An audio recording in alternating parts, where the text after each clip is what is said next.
With the collapse of the oil embargo to force Iran into a confrontation over the Straits of Hormuz, the US and Israel are looking for another way to get the long-sought war with Iran started, and more to the point, need to make it look like Iran is starting hostilities in order to make it politically and more difficult for Russia and China to support Iran.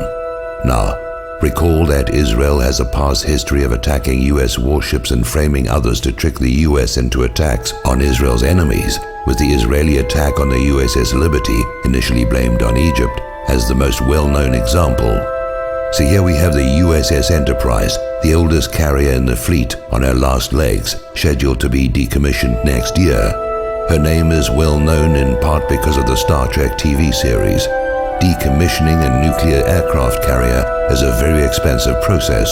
USS Enterprise is powered by 8 nuclear reactors, all of which must be disposed of as nuclear waste material along with all the associated machinery.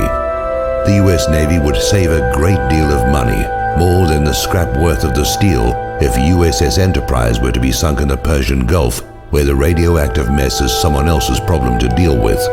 So why send an ancient warship at the end of a useful life into harm's way? The same reason Franklin Roosevelt moved a bunch of obsolete warships from San Diego to Pearl Harbor, while their newer carriers and warships were well away from Hawaii on December the 7th, 1941. Israel has 3 Dolphin submarines, given to her by Germany.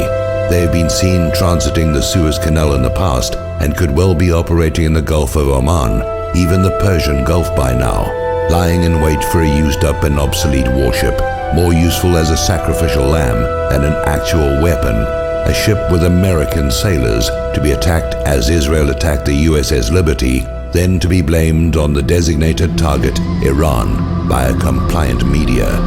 If you agree with this analysis, please post this video everywhere you see this carrier story. If we can make them doubt a false flag will be believed, maybe they'll call it off.